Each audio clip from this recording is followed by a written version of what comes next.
Algunas escenas de este programa fueron grabadas nuevamente.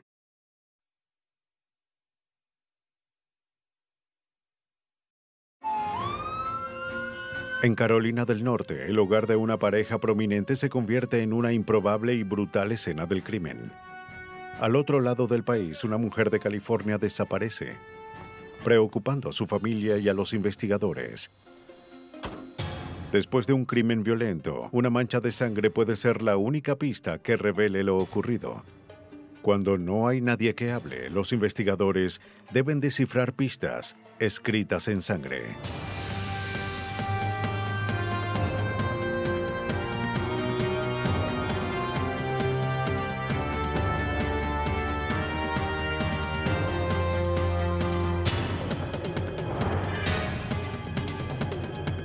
Los nuevos detectives, casos estudiados por la ciencia forense.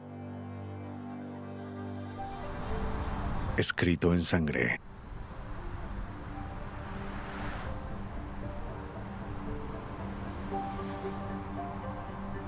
Durham, Carolina del Norte. Durham 911, ¿cuál es su emergencia? A tempranas horas del 9 de diciembre de 2001, una operadora del 911 de Durham recibió una desesperada llamada de un hombre llamado Michael Peterson. Cedar Street. Bien, ¿y qué sucede allí, señor? Peterson dijo que su esposa había caído por las escaleras. Estaba inconsciente, pero aún respiraba. ¿Está respirando, señor? Les pidió que se apresuraran. La operadora envió a una ambulancia y a las patrullas de inmediato. Y los paramédicos llegaron en minutos. En una segunda llamada, Peterson dijo que su esposa había dejado de respirar. Señor, ¿qué sucedió? ¿Puede decirnos lo que ocurrió? Adentro, los paramédicos hallaron a Michael Peterson al lado de su esposa, aturdido. ¿Qué es lo que sucede? Dijo que la había encontrado así. Lo apartaron para poder atenderla. Había perdido mucha sangre. No hallaron pulso, ni señal de que respiraba. Kathleen Peterson estaba muerta. Técnicos forenses acudieron a la escena. Tuvieron cuidado de no dejar huellas en el área. El lugar de cualquier muerte inesperada debe ser analizado como la escena de un crimen. Los técnicos fotografiaron el cuerpo para registrar su ubicación y condición. Observaron una huella de pie ensangrentada en la pantorrilla de la mujer. Registraron cada detalle, ya que cualquier cosa podía ser de importancia. Luego de terminar, removieron el cuerpo. El sargento de Durham, Terry Wilkins, trabajó en la escena. Lo que observé fue lo que parecía ser una gran cantidad de sangre en alguien que había caído de las escaleras. He visto personas con lesiones de caída y jamás en mis 18 años de experiencia en la policía vi tanta sangre esparcida en una caída accidental. Michael Peterson explicó lo que había ocurrido esa noche. Hay algunas cosas de las que tenemos que... Él y Kathleen tomaban vino mientras miraban una película. Él pensó que ella había ido a dormir mientras estaba sentado afuera cerca de la piscina. Cuando entró, la halló al pie de las escaleras.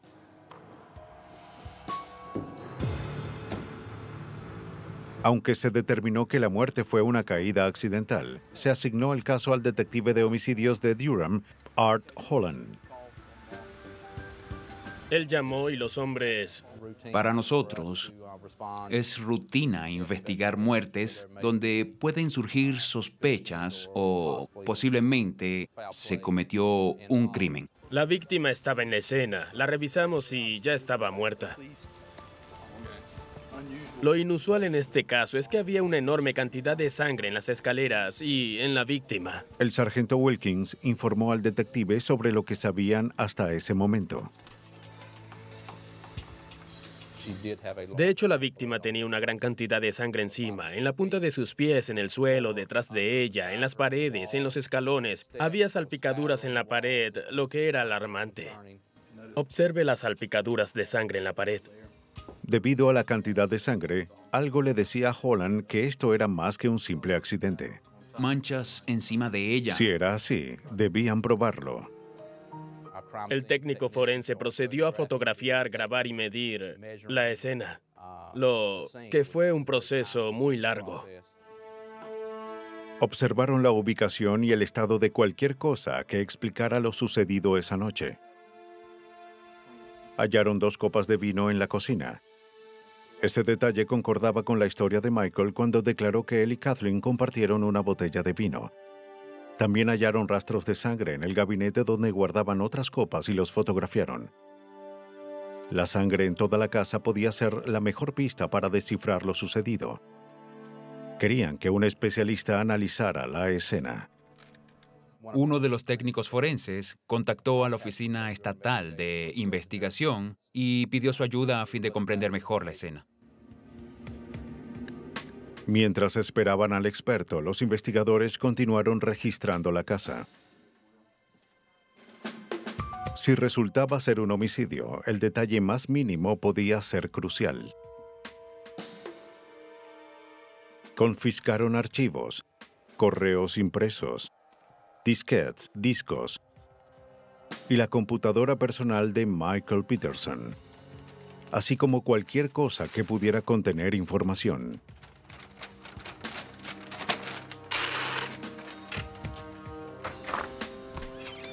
Esa tarde, después de varias horas de registro, el agente especial Dwan Deaver de la Oficina de Investigación de Carolina del Norte llegó al lugar. Se esperaba que el experto pudiera decir si se trataba de un accidente o un homicidio. Un accidente siempre causa un cierto tipo de mancha. La salpicadura tendrá cierta altura, tendrá una cierta cantidad, y eso es lo que observamos primero. ¿Se pueden ver esos detalles? ¿Aparecen de esa forma? Hola. ¿Cómo le va? ¿Qué conseguiste? De inmediato, Deaver vio signos de alarma. ¿Dónde tomaron Gotas de fotografías? sangre más pequeñas indicaban que se usó más fuerza para esparcirlas. Necesitaré otras fotografías. En este caso, las gotas eran muy pequeñas. Estos impactos se hicieron con mucha fuerza. Mucha más fuerza, en mi opinión, que la producida por una caída. Deaver debía determinar dónde estaba Kathleen cuando empezó a sangrar. Son 17. De acuerdo con la forma de las gotas, primero determinó el ángulo en el que salpicaron la pared. Tenemos que ver la cocina. Luego usó cuerdas para marcar la dirección en que salpicó la sangre. Muy bien, esto está... El punto donde las cuerdas se cruzaban fue donde ocurrió el Colocaré las impacto. cuerdas y luego veré dónde ocurrió. Hallé puntos de origen arriba de la superficie, en el aire, y para mí eso no coincidía con una caída. Y eso no era todo. Y la mancha, lo que quiero decir es que encontré una mancha de transferencia en el escalón justo encima de donde su cuerpo estuvo, que indicaba, en mi opinión, que un objeto con gancho había sido colocado allí. Me gustaría verlo. Quizás fue el objeto usado para golpear a la víctima. Sí, un atizador de chimenea. De acuerdo con las salpicaduras de sangre, Kathleen Peterson había sido asesinada. En la oficina del forense, la doctora Deborah Radich realizó la autopsia y encontró 7 heridas en la cabeza. Tenía laceraciones cerca de la parte superior de la cabeza y en la parte inferior, cerca del cuello. La doctora Siguiente. concluyó que la víctima fue golpeada varias veces con un objeto contundente, lo suficientemente ligero para no causar fracturas de cráneo. Mi opinión fue que su muerte no se produjo al caer de las escaleras y que, de hecho, si esta mujer hubiese sido encontrada en otro lugar que no fuese el pie de unas escaleras, no habría cabido ninguna duda de que fue golpeada.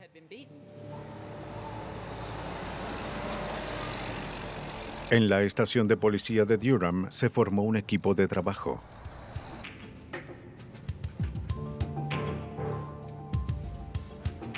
Buenos días a todos. Buen día, Art. Los Peterson eran una pareja prominente en la comunidad y la policía sabía que el escrutinio de los medios sería enorme. Cedar Street era el hogar de Kathleen. Pero eso no afectaría a los profesionales que trabajaban en el caso. Mi preocupación principal era que la investigación se hiciese de forma apropiada. Que fuesen personas prominentes no me afectaba y no creo que afectase a otros oficiales. Ellos creían que Kathleen Peterson fue asesinada. Hay que ponerse en marcha, ¿sí? Michael Peterson era el principal sospechoso.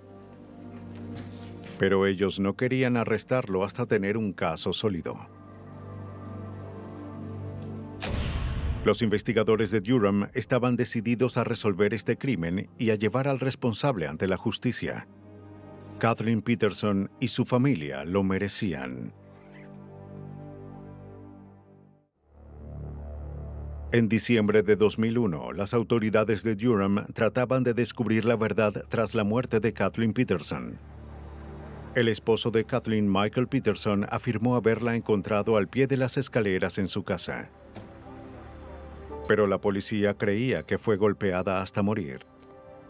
En el laboratorio de la Oficina de Investigación, los expertos examinaron la evidencia encontrada en el hogar de los Peterson. Michael afirmó que él y su esposa tomaron una botella de vino la noche antes de su muerte. La policía encontró 2 copas de vino en la cocina. El analista buscó huellas en ambas copas, pero solo hallaron huellas en una de las copas. La otra estaba limpia. La analista extrajo las huellas para compararlas con las de los Peterson. Al comparar las huellas de la copa de vino con las encontradas en el cuerpo de Kathleen, descubrió que no coincidían. Pero cuando se compararon con las huellas de Michael Peterson, hubo coincidencia. Los investigadores se preguntaban si Michael había colocado las copas en la encimera después de la muerte de Kathleen para que los oficiales creyeran su historia. El detective R. Holland recuerda el estado de la puerta de la encimera. La puerta de la encimera tenía sangre, lo que hizo que me preguntara, ¿por qué había sangre allí a excepción de que fuese después de que la víctima sangrara y que el responsable quisiera hacer un montaje? La policía sospechaba que el esposo de Kathleen, Michael, estaba involucrado. Pero para probarlo, debían hallar un motivo. Revisaron sus registros telefónicos. El detective Holland trató de determinar cuándo Kathleen habló por última vez con alguien que no fuese su esposo. Pudimos determinar que, de hecho, ella estaba viva cerca de las 11 p.m. de esa noche, ya que realizó una llamada a una compañera. Buen día, ¿en qué puedo ayudarle? La policía la interrogó para ver si podía suministrarles información adicional. La mujer le dijo a la policía que Kathleen la llamó porque necesitaba un documento para el día siguiente y le pidió que se lo enviara por correo electrónico. Pero como no estaba en la oficina, Kathleen le pidió que se lo enviara al correo de Michael en casa. Muy bien. Los investigadores se preguntaban si ella vio algo más cuando recibió el correo en la computadora de su esposo. Enviaron la computadora al analista Todd Markley de CompuSleuth, una firma de informática forense en Westerville, Ohio. De inmediato, Markley observó que alguien había borrado muchos archivos del disco duro la noche en la que Kathleen murió. Pero eso no impidió que el analista encontrara esos archivos. La computadora en realidad no destruye nada, sino que recicla esos archivos y esa información es fácil de encontrar en el disco duro si se sabe dónde buscar. Markley descubrió un historial de miles de páginas y cientos de descargas de imágenes pornográficas. También encontró correos electrónicos sexualmente explícitos entre Michael Peterson y una prostituta. Algunos de los correos eran muy explícitos en cuanto al tipo de actividades que harían cuando se reunieran y cuánto costaría todo. La policía se preguntaba si Kathleen se había topado con los correos esa noche y confrontó a Michael con la información. Markley también encontró correos que indicaban que los Peterson tenían problemas financieros. Descubrimos muchos correos en los que él hablaba de finanzas y dinero, y le pedía dinero a sus amigos. Peterson incluso trató de cobrar una de las pólizas de seguro de Kathleen a fin de recibir el dinero que había acumulado.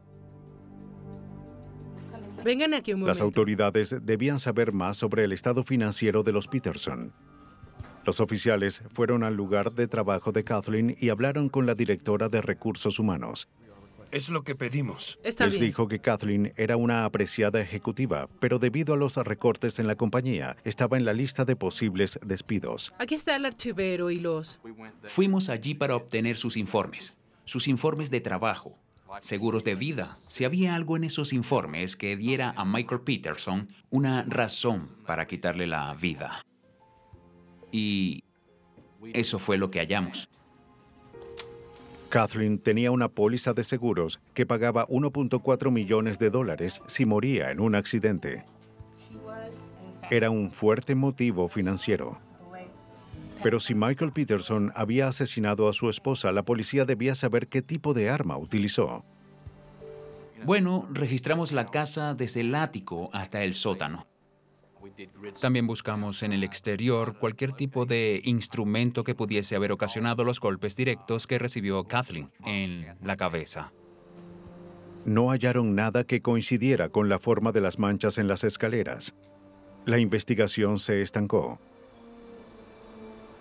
La policía empezaba a temer que sin el arma asesina quizás nunca resolverían el caso. Pero la información que buscaban con tanta desesperación llegó a ellos. Hola, por favor, vine a ver al detective Holland. La hermana de Kathleen pidió hablar con los detectives. Dijo que la familia tenía información que la policía debía conocer. Ella le dijo al detective Holland que había comprado un atizador de chimeneas para cada uno de sus familiares años antes. Había usado el de Kathleen unas semanas antes de la muerte de su hermana para atizar un fuego, pero ahora no estaba. Ella tenía un atizador exactamente igual al que le dio a su hermana Kathleen y quería que yo viera cómo ese instrumento era exactamente y que lo llevara a la oficina del forense para que se lo mostrara a los doctores y ver si era posible que ese tipo de instrumento causara las lesiones en la cabeza de Kathleen.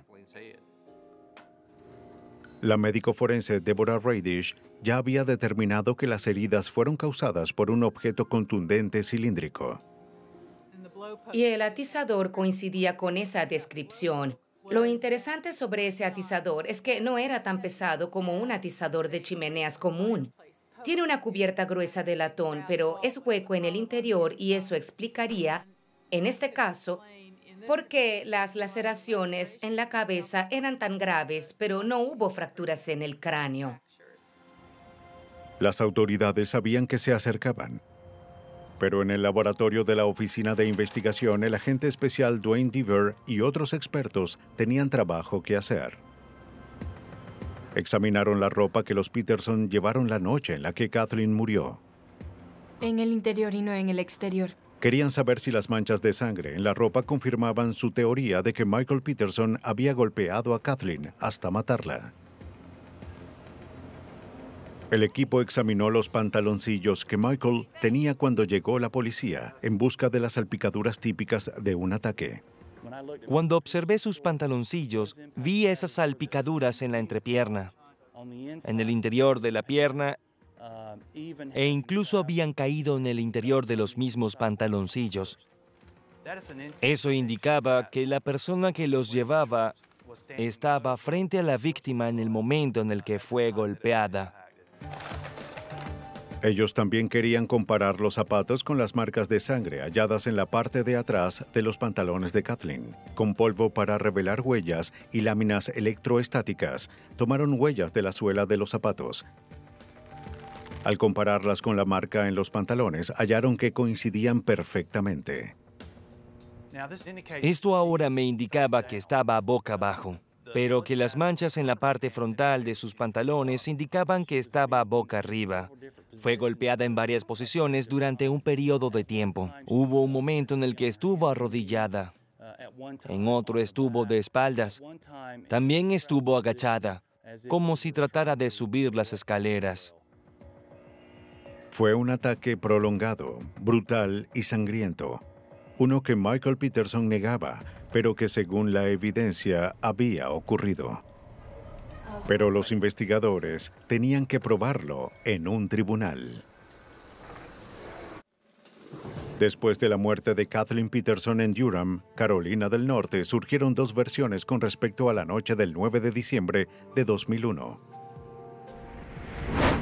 Hola, cariño. El esposo de Kathleen, Michael Peterson, afirmó que pasaron una noche normal.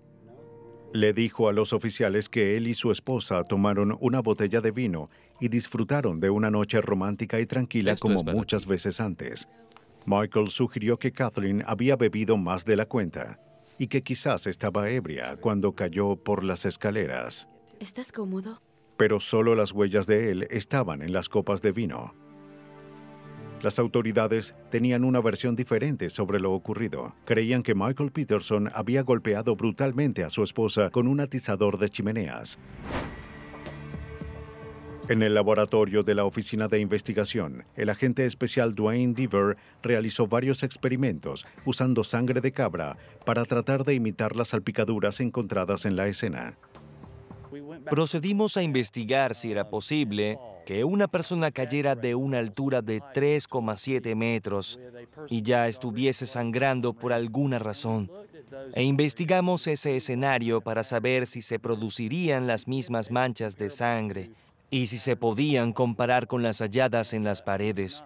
Y no hallamos ningún tipo de caída que pudiera causar lo que vimos en este caso en particular. Luego, Deaver trató de duplicar la salpicadura al imitar un ataque vestido con ropa similar a la que Michael Peterson llevaba. Colocó la sangre de cabra en una esponja la que golpeó con un atizador. Descubrió que las manchas causadas por el atizador eran muy similares a las encontradas en la casa y la ropa de Michael. Al analizar cuidadosamente las manchas de sangre en la ropa de los involucrados y en las paredes, descubrimos que no había sido una caída, sino que la víctima había sido golpeada por un periodo de tiempo, en diferentes posiciones y por el sujeto que nos dijo que había sido un accidente. Durante un juicio de 2 meses en 2003, el fiscal de distrito Jim Harding explicó al jurado lo ocurrido esa noche mediante la evidencia. Fue muy obvio que él quería tener aventuras extramaritales. Presentamos el caso de que ella descubrió sus intentos de tener una aventura extramatrimonial. Personalmente creo que ella lo confrontó y debido a los problemas con respecto al riesgo de que la señora Peterson perdería su empleo, junto con la situación financiera en la que se encontraban, creo que ese fue el catalizador, el detonante, y que el señor Peterson perdió los estribos y la golpeó hasta matarla para luego tratar de cubrir todo. Michael Peterson pensó que obtendría $1.4 millones con la muerte de su esposa, pero lo que recibió fue cadena perpetua. La importancia de la evidencia forense en este caso no se puede pasar por alto. Si no hubiese sido por la excelente idea de llamar a un experto en manchas de sangre a la escena del crimen, no creo que hubiésemos obtenido este resultado. Un análisis cuidadoso de manchas de sangre dio respuestas para los familiares de Kathleen Peterson. Pero al otro lado del país, otra familia tenía sus propias dudas alarmantes. Lodi, California, es una pequeña ciudad en el Valle de San Joaquín, al sur de Sacramento. En Lodi ocurren menos de 5 homicidios por año y la mayoría de sus residentes se sienten a salvo. Pero el 17 de diciembre de 1990, Charles Avid se alarmó notablemente. ¡Susan! No podía encontrar a su esposa. ¡Susan! Un hombre lo había llamado horas antes, diciendo que halló el bolso de Susan Avid. Charles recuperó el bolso y llamó a sus amigos y familiares. Ninguno había oído de Susan ese día. En un contenedor. Está bien. Su cuñada quería que él llamara a la policía. Lodi 911, ¿cuál es su emergencia? La operadora del 911 anotó la información relevante y mandó una patrulla a la casa de los Avid.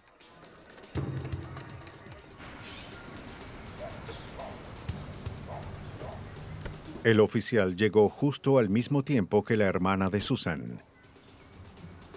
Charles le había pedido que fuese al lugar. Estaba preocupado. Era una familia que siempre se había mantenido unida. Bien, y... Charles dijo que había llamado al trabajo de Susan. No había ido esa mañana. Bueno, es inusual en ella. El oficial le preguntó cuándo vio a su esposa por última vez. Ella me dejó en el trabajo. Fue tan genial. Charles explicó que fue cerca de las 8 de esa mañana. Su camioneta estaba en el taller, así que Susan lo llevó hasta el trabajo. Salieron de la casa un poco antes de las 8. Lo dejó y él pensó que ella seguiría hasta el hospital donde trabajaba. Su camioneta estaría lista esa tarde, así que ella no lo buscaría. Ah, bueno. Parecía estar bien la última vez que la vio. Llegó tarde al trabajo. ¿Acaso... Charles dijo que cuando regresó a casa esa tarde recibió la llamada del sujeto que halló el bolso de Susan. Es inusual en ella. Fue a la casa del sujeto para buscarlo. El hombre dijo que lo había encontrado en un contenedor detrás de un restaurante mexicano. Está justo aquí. Las tarjetas de crédito de Susan y una gran cantidad de dinero habían desaparecido. Recientemente habían vendido un auto y Susan tenía $4,000 que depositaría ese día. No imaginaba una razón por la que Susan quisiera irse. Ya las traigo. El oficial le pidió a Charles una foto reciente de Susan. Se las tomó hace 4 meses. Dijo que ese día ella llevaba el mismo suéter que tenía puesto en la foto. De hecho, hace 4 meses. Para el día siguiente, aún no habían oído nada de Susan Abbott. Oye, Bill. Se asignó el caso al detective Bill Barry. Me llevaré este informe de... Él sabía que era posible que Susan se hubiese marchado, Quería hablarle de... pero aún así debía encontrarla para que su familia supiera que estaba bien. Ella desapareció, Susan Abbott. Hay personas que huyen de sus vidas. A veces se trata de un problema mental, a veces son infelices. Otras veces es algo que no conocemos. Pero lo que esperamos es encontrarlos a salvo.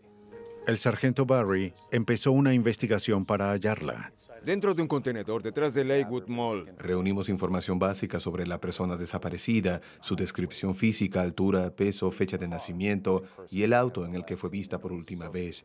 Inmediatamente enviamos un boletín a las agencias de la ley en el área y a nuestros oficiales en las calles. Para seguir el indicio del bolso, un oficial interrogó al hombre que lo había encontrado.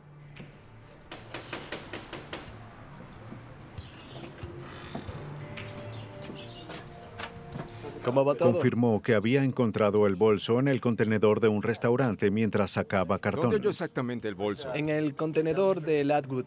Estaba revisando. No había dinero ni tarjetas de crédito en el bolso. Vio la identificación de Susan y llamó para regresarlo. Todo negro, sí. El oficial anotó el nombre del restaurante donde estaba el vertedero. Encontré el número de placa. El sujeto no tenía antecedentes y una posterior búsqueda en su propiedad no reveló pistas. ¿Por qué no me llama ahí? La policía creyó su historia. Alguien lo llamará en los próximos días. De acuerdo.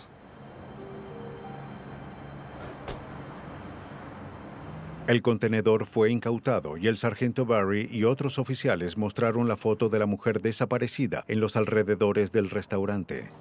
Sí, claro que la reconozco. Debido a las circunstancias, uno teme que le haya ocurrido algo a esta persona. Uno hace lo posible para encontrarla y al lograrlo, regresarla con las personas que la aman.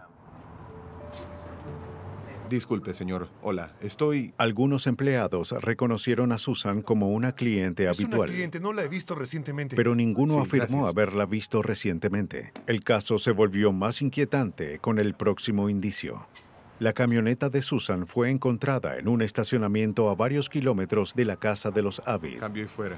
Mientras me dirigía hasta allá, esperaba poder obtener alguna información sobre lo ocurrido, algo que nos llevara hasta ella. No sabía qué esperar, pero al menos quería que encontráramos algo. Parece que lo encontraste. Sí, lo encontré por aquí. No había señal de Susan Abbott. La camioneta estaba estacionada cerca del cajero automático de un banco. De acuerdo, ¿han visto algo inusual hasta ahora? El banco estaba cerrado, no había nadie cerca del vehículo. Estaba estacionado, como si alguien se hubiese detenido para ir al banco, pero nunca regresó. Hola, creo que... Charles Avid hizo el hallazgo junto con dos amigos. ¿Pueden colocarse por aquí, por favor? Me dijeron que habían estado manejando después de dar la primera declaración al oficial a fin de encontrar el auto de Susan. Charles recordó que Susan iba al banco a depositar $4,000 en efectivo, así que decidió ir al banco para ver si su auto estaba allí. Los hombres dijeron que no tocaron la camioneta. La camioneta estaba limpia, sola, sin ninguna alteración. Parecía que había salido de un lote de autos usados. Barry mandó a que la incautaran al lote de la policía. Algo que destacaba en el vehículo eran dos cajas de bolsas de plástico en el asiento trasero. Una estaba abierta. No sabíamos de qué se trataba en ese momento y pensamos que era extraño debido a que el auto estaba prácticamente vacío. Era posible que alguien hubiese visto a Susan con el dinero y la raptase del banco. La policía esperaba hallar evidencia en el vehículo que explicara lo sucedido e indicase dónde estaba Susan Avid a fin de encontrarla y regresarla con su familia. El 7 de diciembre de 1990, Susan Avid supuestamente había sido vista por última vez dejando a su esposo en su trabajo en Lodi, California. Esa tarde, un hombre encontró su bolso vacío en un contenedor y al día siguiente, su esposo halló su auto abandonado cerca de un banco. El hallazgo del bolso y del auto era una mala señal para el detective Bill Barry. En circunstancias comunes, alguien no lanzaría su bolso en un contenedor de basura, no dejaría su auto estacionado y no se alejaría de sus cosas. Era posible, pero improbable, así que temíamos que Susan hubiese sido víctima de un crimen. Los investigadores regresaron a la casa de los Avid. Necesitaban que Charles diese más información. Hola, señor Avid. Soy el detective Barry, ¿me recuerda? Quizás las respuestas estuviesen en las últimas acciones de Susan. ¿Si hay algún lugar donde podamos sentarnos a hablar? Charles habló sobre el dinero que Susan tenía, pero dijo que la última vez que la vio fue cuando ella lo dejó en su trabajo. Eso podría ayudarnos. No creía que alguien más supiese sobre el dinero y no sabía de nadie que quisiera lastimar a Susan. Dijo que lo quería para un examen de conducción. Bien. Pero 2 días después de la desaparición de Susan Avid, los temores de los investigadores se hicieron realidad. Sargento Barry. El 19 de diciembre, el sargento Barry recibió una llamada del departamento del alguacil de San Joaquín. Alguien había encontrado un cuerpo. Sí. Estaré allí en 30 minutos.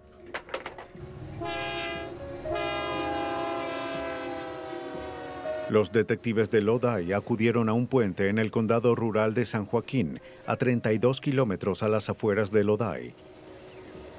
La descripción de la ropa coincidía con la que Susan llevaba. Cuando llegamos, los detectives del departamento de San Joaquín nos informaron. Habían tomado fotografías de su rostro, las comparamos con la fotografía que nos dio Charles y fue obvio que se trataba de la misma persona. Un hombre que desechaba unos neumáticos la encontró. No había visto a nadie cerca. Sin testigos, tenían que buscar pistas en la escena. La víctima, Susan Avid, yacía de espaldas al pie del puente ferroviario. Sus brazos estaban ligeramente doblados hacia arriba y sus piernas estaban inclinadas, lo que indicaba que estuvo en un espacio confinado. Tenía una lesión en la cabeza que parecía de un disparo de bala, pero había poca sangre, lo que era una pista para el detective de Lodi, Stephen Price. A pesar de la herida, su ropa estaba muy limpia. Su cuerpo y rostro parecían impecables. Si hubiese sido asesinada en esta escena, habría mucha sangre que sería congruente con el tipo de herida. Había muy poca sangre en el área, lo que me indicó que el asesinato ocurrió en otro lugar. Procedimos a hacer una búsqueda tipo cuadrícula para hallar cualquier evidencia que estuviese en el área. No solo en el cuerpo donde estaba la víctima, sino también en las vías de acceso o de salida. No había huellas de zapatos ni de neumáticos visibles. No hallamos señales de lucha, tampoco casquillos ni otras pruebas en la escena. Había sido colocada en el suelo cuidadosamente. Y todo lo que esté Su allí. cuerpo fue removido para la autopsia. Sabíamos que habría sido muy difícil para alguien colocar el cuerpo de Susan en este lugar sin ayuda. Llevarla hasta ese sitio y dejarla allí era muy difícil para una persona. Además, alguien tuvo que dejar el auto de Susan afuera del banco, así que todos esos detalles indicaban que era posible que existiera un cómplice. La investigación cambió de rumbo. Al saberse que ha ocurrido un asesinato, obviamente la investigación acelera a toda marcha. Utilizamos todos nuestros recursos disponibles para trabajar en el caso. Los primeros días después del crimen son cruciales ya que obtenemos todas las pistas disponibles. La policía debía interrogar a Charles más minuciosamente como rutina de una investigación de homicidios. El cónyuge es sospechoso por naturaleza. La persona que la vio por última vez también. Y en este caso eran la misma persona, Charles Abbott. Era absolutamente necesario averiguar si habían ocurrido problemas domésticos, si habían discutido, si habían tenido desacuerdos sobre dinero, cosas que pudieran ser un motivo para el asesinato. ¿Cuándo la vio por última vez? Charles dijo que él y Susan se llevaban bien y que no tenían problemas de pareja ni financieros. El detective le preguntó si tenía armas y Charles respondió que tenía 2 rifles y una pistola calibre 22. Hablamos con Charles sobre qué estuvo haciendo el día en el que Susan desapareció. El arma Debían crear una línea de tiempo minuto por minuto. es de calibre. Ella lo había dejado en el depósito donde él manejaba su negocio de electricista. Él entró en el depósito, organizó los materiales que usaría durante el día y luego fue al taller donde su camioneta estaba siendo reparada. Supo que la camioneta no estaría lista sino varias horas después. Alquiló un auto y realizó algunos de sus trabajos. Finalmente llevó el auto de vuelta a la agencia de alquiler, lo dejó allí y lo llevaron al taller donde buscó su camioneta. Luego de eso, regresó a casa. Los detectives anotaron la hora y el lugar de cada movimiento. En el transcurso del interrogatorio empezó la autopsia. El patólogo Bill Maduros dirigió la examinación. Determinó que la muerte fue causada por un disparo en la cabeza. Pero notó algo extraño. No había casi sangre en el cuerpo, pero su ropa estaba limpia. Así que sospeché que no llevaba esta ropa cuando fue disparada. Su piel también estaba limpia. No solo la habían vestido de nuevo, sino que la bañaron también. Esto era inusual en un homicidio. Al revisar la piel que rodeaba la herida de entrada, el patólogo determinó que había sido una ejecución. No soy experto en armas, pero puedo decir que era más grande que una calibre 22. Los investigadores creían que el arma asesina era una calibre .357 o .38. Pero la evidencia no indicaba quién disparó. Mientras se realizaba la autopsia, la policía siguió investigando a Charles Abbott. El sargento Barry revisó sus antecedentes. No tenía historial criminal. Tenía varias armas registradas a su nombre, los rifles y la pistola calibre 22 que mencionó. Pero también tenía una Magnum calibre .357. Hablamos con él sobre armas. Nunca mencionó un revólver calibre .357. Los investigadores creían que el arma pudo haber sido una calibre .357. Las sospechas surgían alrededor de Charles Abbott. Y luego se halló otra pista alarmante. A 3 días de iniciar la investigación llegó una llamada a la estación. La persona dijo anónimamente al operador que Charles Abbott le había pedido a alguien que matara a su esposa. El sujeto dio un par de nombres diferentes. Pero ambos hombres estaban en prisión en el momento del asesinato. Si Charles Abbott trató de contratarlos, no tuvo éxito. Quizás encontró a alguien más que lo ayudara o hizo el trabajo él mismo. Cayó de cara. Después del asesinato de Susan Abbott en diciembre de 1990 en Lodi, California, las sospechas giraban en torno a su esposo, Charles. El sospechoso había dado una lista detallada de todos sus movimientos el día que Susan desapareció, lo que incluía haber ido al depósito donde guardaba sus equipos de trabajo y alquilar un auto para el día. Barry obtuvo los registros del sistema de llaves electrónicas de la unidad de depósito. Su compañero fue quien se registró y entró en la unidad de depósito esa mañana y se marchó minutos después. Pero los registros no indicaban que Charles Abbott hubiese usado su tarjeta ese día. Luego, el detective quiso inspeccionar la ruta que Charles afirmó haber conducido ese día en el auto que alquiló. Pudimos rastrear en detalle sus movimientos durante el día y lo seguimos 2 veces. Barry tenía las direcciones calle por calle. Para corroborar la coartada de Charles, manejamos la ruta con el auto de alquiler y comparamos el kilometraje de esa ruta con el del acuerdo de alquiler. Vimos que no coincidían y que la diferencia entre ambos era muy grande. La coartada de Charles Abbott se derrumbaba, pero los investigadores necesitaban pruebas sólidas de que estaba involucrado en el asesinato. Está bien, hazlo. Los técnicos forenses de Lodi examinaron con cuidado el contenedor en el que fue hallado el bolso de la víctima. Hay fragmentos. Al final, hallamos desechos de una casa. Un tubo de pasta de dientes, parte de una caja de servilletas, objetos que no eran lo que esperábamos encontrar.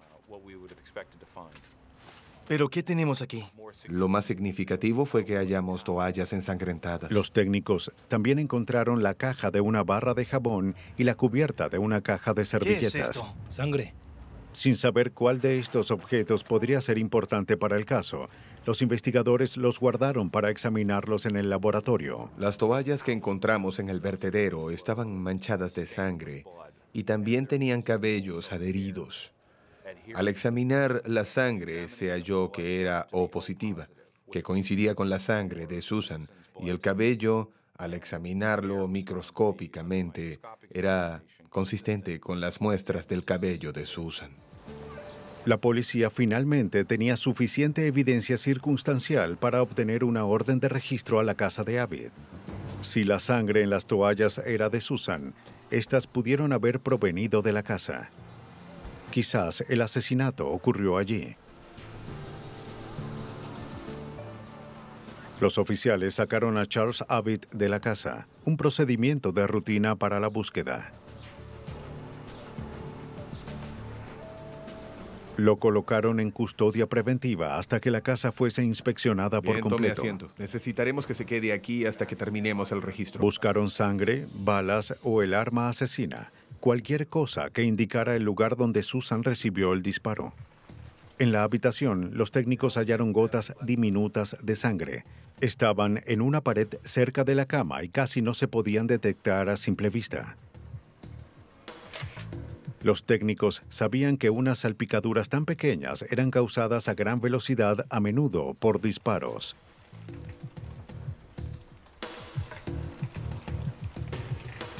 También observaron algo en el suelo de la habitación.